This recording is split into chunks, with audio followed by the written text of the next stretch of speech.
Muy buenas a todos y a todas. Hoy viene un vídeo cargadito, la verdad. Me he preparado aquí el iPad para hacer dibujitos.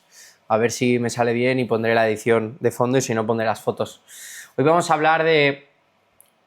Preguntamos en Instagram si sabíais cómo utilizar un encoder. La gran mayoría de vosotros no sabe utilizarlo. Al fin y al cabo, un encoder, para quien no lo sepa, un encoder lineal lo que mide es la velocidad en sus distintas fases, dependiendo de la marca y del modelo que sea, del proceso de la fase concéntrica, excéntrica, además de cualquier movimiento. Es decir, a qué velocidad estás moviendo tú esa carga relativa de cualquier tipo de ejercicio, sobre todo de los ejercicios básicos. Luego hay encoders que no son lineales, pero eso obviamente vale mucha más panoja y son más difíciles de encontrar. Hablaremos sobre todo de ejercicios básicos de sentadilla, peso muerto, press de banca, dominadas, tracciones, press de hombro y demás.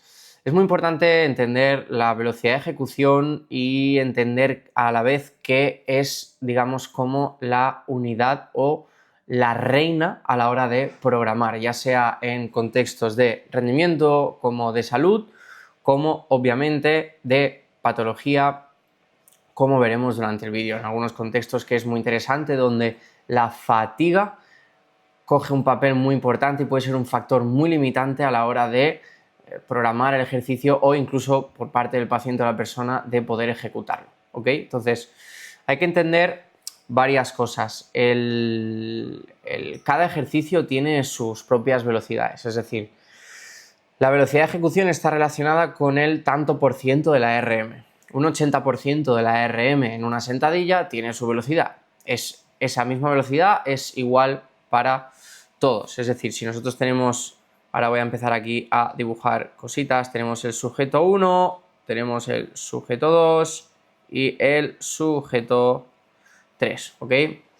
Obviamente son tres contextos completamente diferentes. Entonces, el primer sujeto tiene una RM de 100 kilos de sentadilla, el segundo sujeto pongamos que tiene 85 y el tercer sujeto de, pongamos, 160. Este es el más fuerte de los tres. ¿Qué es lo que pasa?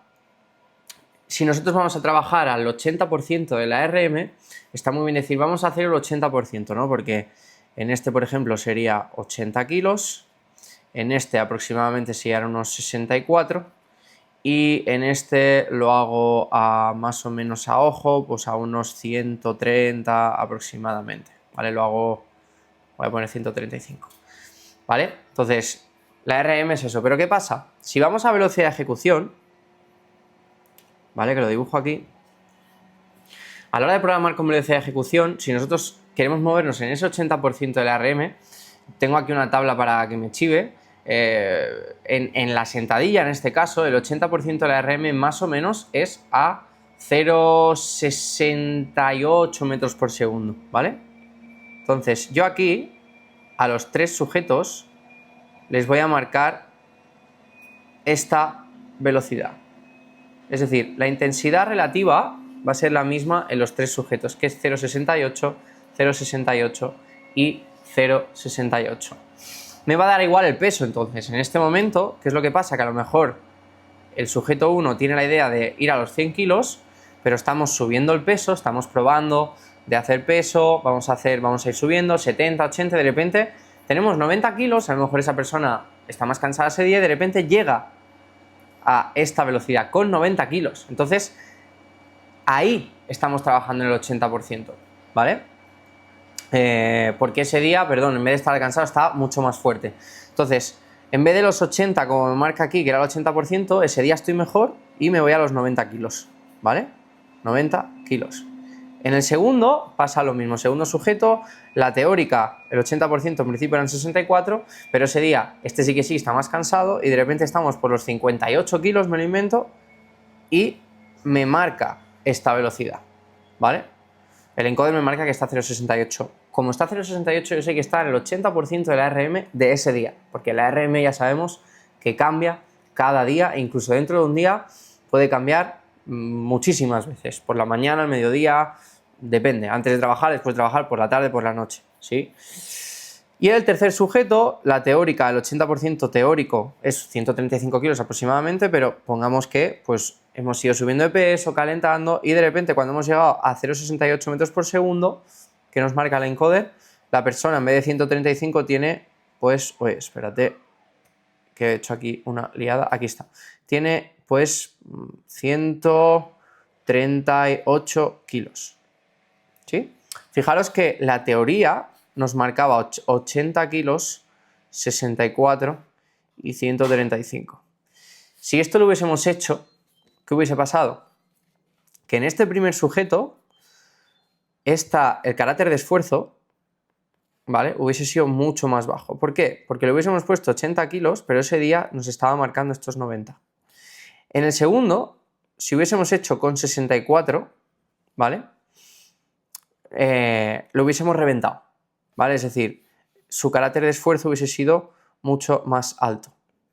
Porque la teórica son 64, pero el encoder me está marcando estos 58 kilos. Por lo tanto, este se hubiese cansado mucho más, este de aquí se hubiese cansado mucho más que el segundo, ¿ok?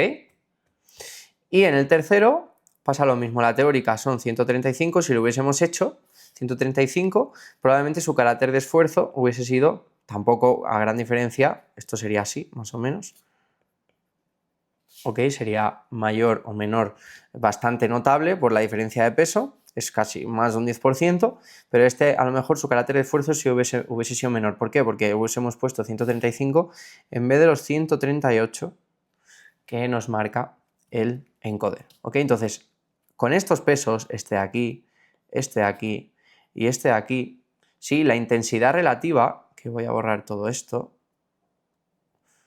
la intensidad relativa, ¿vale? Aquí sí que la equiparamos, intensidad relativa. En los tres sujetos es igual cuando trabajo con la velocidad de ejecución, ¿ok? Si yo trabajo con la RM, disculpad, si yo trabajo con la RM, ¿de acuerdo?, la intensidad relativa, ya hemos visto que sería con el RM teórico, como hemos visto antes, aquí sí que no sería la misma. Ya hemos visto como en el primero y en el segundo uno se cansaría más y otro menos, en el tercero también y todo eso, ¿vale? Es decir, aquí, pataplas. Por eso es muy importante. ¿Para qué? Para equiparar entrenamientos. Eso espero que haya quedado claro, ¿ok? Es la única manera de comparar entrenamientos. Entonces, la gran pregunta que nos hacemos es, ¿el método que nos aportan los metaanálisis, artículos que utilizan ejercicio y comparan entrenamientos? Estamos hablando que, no, pues el grupo control ha hecho tanto, el otro ha trabajado al 60% de la RM en una sentadilla, en un squat, y el otro ha hecho, yo qué sé, está el grupo control, y el tercero ha hecho, pues, cualquier ejercicio de gimnasia convencional, rollo pilates y demás. Ok, puede ser que los resultados estén bien, pero de este grupo, si hay 180 personas y les hemos puesto a trabajar todos al 60% de la RM, ya sabemos que es una absoluta tontería, porque a lo mejor hay gente ahí en ese estudio, imaginaos que es un estudio de gente mayor, ninguno de ellos habrá las 60 RM y ninguno de ellos ha utilizado un encoder. Entonces hay que cogerlo con bastantes pinzas, ¿vale? Esto como apunte extra, que vigilar los estudios que os hablan de no, se ha trabajado al 50% de la RM, que está muy bien, está fantástico, pero cogerlo con puntillas, ¿vale? Porque no se podrían equiparar entre todo el conglomerado de personas que forman ese grupo del entrenamiento de fuerza. Esto por una parte. La segunda, cuando ya sabemos que la intensidad relativa es la misma para todos, el carácter de esfuerzo también hay que equipararlo. ¿Y esto cómo se hace? En la intensidad relativa ya hemos visto que se hace con la velocidad inicial, es decir, la de la primera repetición, ¿sí? Y el carácter de esfuerzo, es decir, esta fatiga, que aquí es donde está la clave de este vídeo, es la pérdida de velocidad entre la primera repetición y la que hayamos marcado como pérdida de velocidad. ¿A qué me refiero? Hay estudios, voy a borrar, en rendimiento. prácticamente los tres contextos que hemos hablado al principio. En salud y en patología, para trabajar en un umbral donde se generan adaptaciones, es decir, aquí por ejemplo voy a hacerlo de un color diferente, aquí nos quedaríamos cortos en este umbral y en este también nos pasaríamos, ¿vale? Es decir, nosotros la zona de trabajo perfecta es esta de aquí. ¿Cómo sabemos que estamos trabajando en una zona óptima donde generemos, digamos, adaptaciones sin quedarnos cortos, que sería la zona, voy a volver a dibujar, la zona de abajo aquí nos quedamos cortos y la zona de arriba aquí nos excedemos, ¿vale? Aquí la fatiga es muy elevada y aquí las adaptaciones son prácticamente nulas, no existen. Entonces nosotros estamos buscando esta zona de aquí del medio. ¿Cómo lo hacemos? Los estudios, hay muchísimos estudios que hablan de que solo hace falta una pérdida del 10%, ¿vale? Que lo apunto aquí. 10% de pérdida de velocidad respecto a la primera repetición, ¿vale? Con esto ya generamos las adaptaciones necesarias, siempre y cuando se respeten los principios de la programación del ejercicio, que haya una sobrecarga progresiva, que se respete el descanso dentro del entrenamiento y obviamente las sensaciones de la persona, ¿vale? Vamos a hacerlo con el mismo ejemplo de antes. Tenemos los tres sujetos, ¿vale? Hemos marcado, como hemos dicho, vamos a trabajar más o menos al 80% de la RM. Que esto ya hemos visto que más o menos hemos puesto que eran 0,65, unos 0,65 metros por segundo, ¿vale? Una vez ya tenemos esta velocidad, que esto es de la primera repetición, ¿vale? Ahora les decimos, vale, tú no vas a parar hasta que tú pierdas un 10%. Esto se lo decimos al encoder. Un 10% más o menos, el encoder lo pararía aproximadamente cuando estuviera a 0,58 metros por segundo, ¿vale? Es decir, la persona a lo mejor hace primera repetición a 0,65, ¿vale? Esto es un 0,65. Segunda, pues también 0,63. Tercera, 0,60. Cuarta, hostia, pues de repente sube a 0,65 otra vez. Quinta, pues baja a 0,59. Sexta repetición, y aquí lo marco en rojo, aquí sí que más o menos pongamos que ha ido a 0,45, pues aquí el encoder pita, porque aquí hemos perdido ya más este 10% que hemos marcado. ¿Sí? Entonces aquí paramos la serie. Esto es súper interesante, ¿por qué? Porque estamos trabajando con estos umbrales perfectos para no generar más fatiga ni tampoco quedarnos cortos para no generar adaptaciones. Entonces, esto en rendimiento es muy importante. ¿Por qué? Porque obviamente estamos en contextos de competición y no queremos generar fatiga, queremos generar la mínima fatiga posible, porque si no luego en el campo, en el entrenamiento en básquet, fútbol, béisbol, vóley, lo que sea que hagas, natación, no queremos que luego tú en el entrenamiento vayas fatigado y que obviamente esta fatiga se vaya acumulando durante la semana y que luego la competición esté reventado el sistema nervioso y obviamente las sensaciones sean horribles, ¿vale? Esto en rendimiento. Y luego, en patología, que es lo más interesante, mi compañero Adri siempre compara estos dos conceptos porque son muy parecidos. Obviamente en uno estamos entrando en aspectos más de supervivencia, pero son muy parecidos. ¿Por qué? Porque en patología, pongamos por ejemplo en cáncer, que esto en el seminario Biel también habla mucho, Alfonso en el suyo de paciente con exposición al ejercicio en pacientes con ciertos miedos, con cierto rechazo al ejercicio, a moverse, también nos interesa que esta fatiga sea la mínima posible. ¿Ok? Entonces, ¿qué pasa? Una persona que tenemos con esta fatiga, ¿vale? Lo voy a dibujar aquí, o no sé, cáncer, ¿vale? Con, por ejemplo, proceso de quimio, radio y todo eso, ¿no? Medicación, etc. ¿Qué pasa? Que esta persona obviamente va a confundir su fatiga con que, hostia, no puedo más. Hostia, es que no puedo más. Eso puede pasar, ¿no? Por también hábitos de sueño, hábitos alimenticios, todo, es decir, todo un conglomerado, pero aquí en pacientes con que tengan mucha fatiga y cáncer y parecidos, si tenemos un encoder, obviamente siempre hay que tener mano izquierda, no sé si se dice mano izquierda o mano derecha, creo que mano izquierda, pero si la persona está muy reventada, mano izquierda, ¿no? Que tengo aquí a Adri chivándome por detrás. Hay que tener mano izquierda, que si la persona la vemos muy mal, pues obviamente no vamos a apretarle, pero si nosotros, por ejemplo, tenemos un patrón de sentadilla, esa persona, nosotros sabemos que esa persona, pongamos que siempre que viene y mueve a una repetición 50 kilos, aproximadamente, pues ese valor siempre son 0,76 metros por segundo. Es decir, este paciente siempre viene, y yo esto se puede utilizar en rendimiento y en fatiga, en patología y demás, siempre que viene 50 kilos los mueve aproximadamente a 0,76. ¿Qué pasa? Que esto ya me está dando un indicador de su nivel de energía. Si de repente viene un día y por múltiples contextos esa repetición en vez de a 0,76 me la hace más lenta, es decir, a 0,60 vamos a poner, aquí ya me está diciendo algo, aquí ya me está diciendo que como la velocidad de ejecución ha sido más lenta, la fatiga obviamente ha aumentado, es decir, la persona ya viene más cansada. Y obviamente a 0,60, aquí a 0,76 que tengo la chuleta aproximadamente serían el 75%, lo voy a dibujar en verde, esto sería el 75% de la RM, ¿vale? Estos 0,76 y estos 0,60 ya nos estamos yendo al 85% de la RM.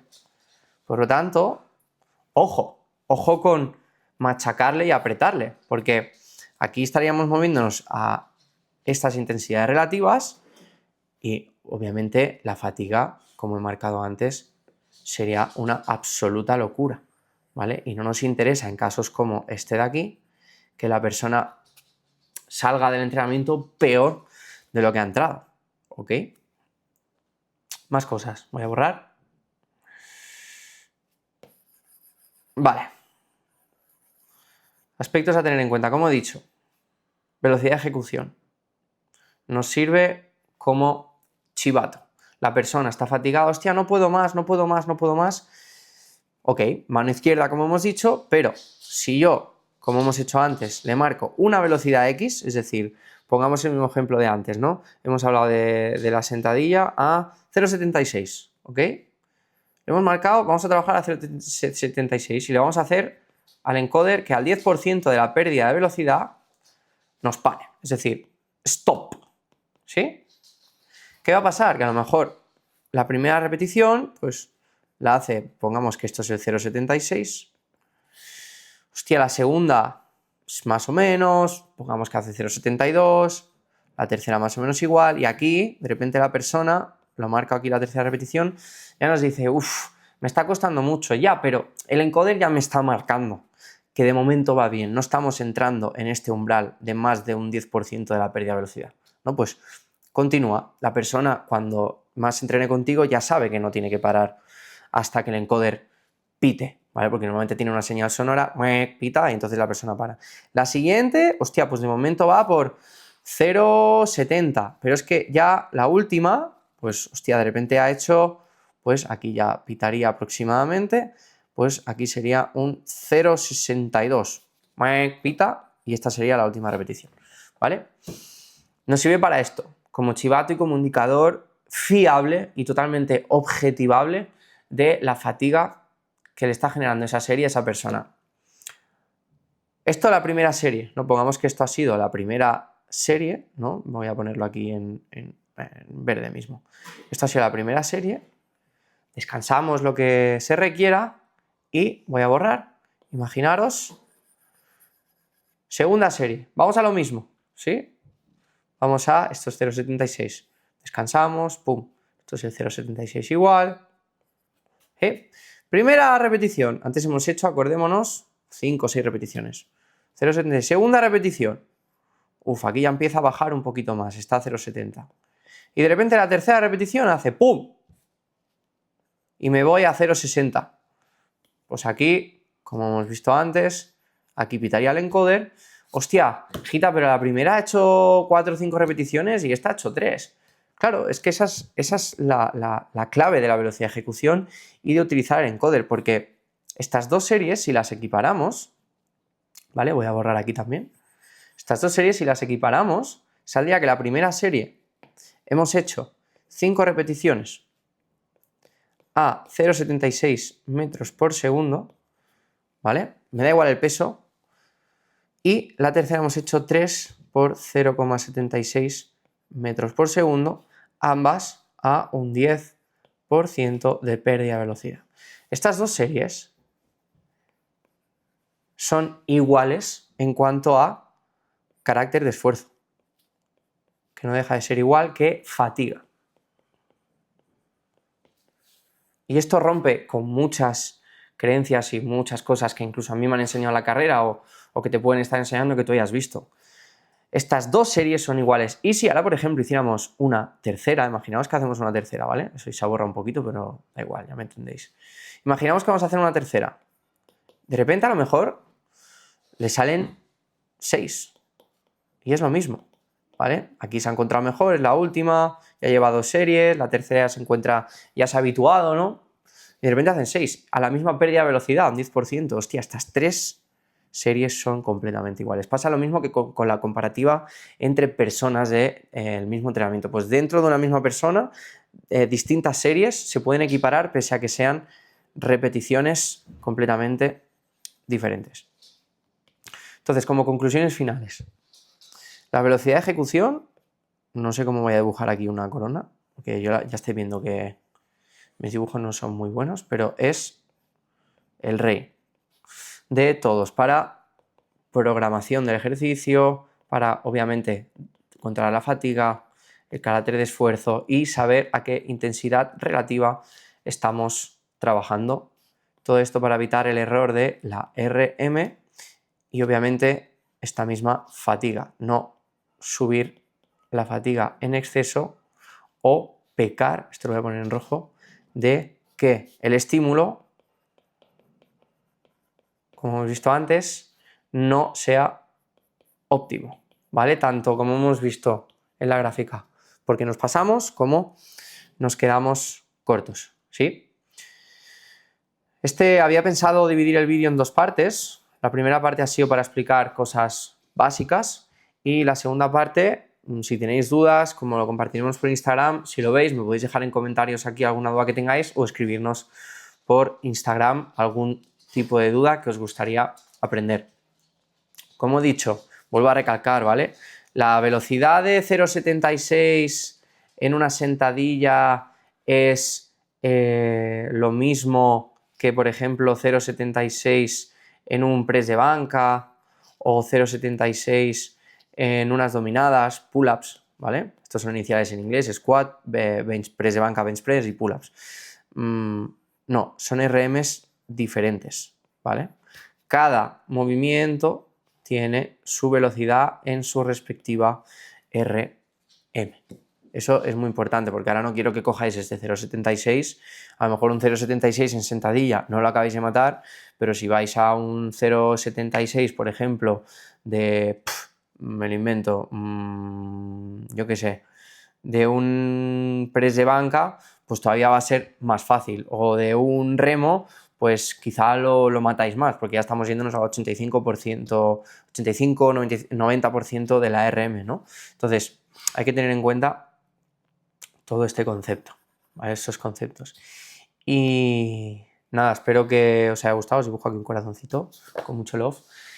Para la segunda parte, si tenéis dudas concretas, nos las escribís como he dicho y hacemos una segunda parte entrando más al trapo, porque podríamos entrar, por ejemplo, cómo se ve visualmente una serie cluster, que tenemos grabados bastantes ejemplos, y cómo esta pérdida de velocidad en una serie cluster, cómo claramente no generamos casi ningún tipo de pérdida de velocidad, no llegamos ni a este 10%, pero acumulamos el mismo volumen y las adaptaciones son las mismas. Eso es muy interesante en todos los 3 contextos que hemos visto: rendimiento, salud y enfermedad, patología. Espero que os haya gustado, compartir y nos vemos en el siguiente. Un abrazo.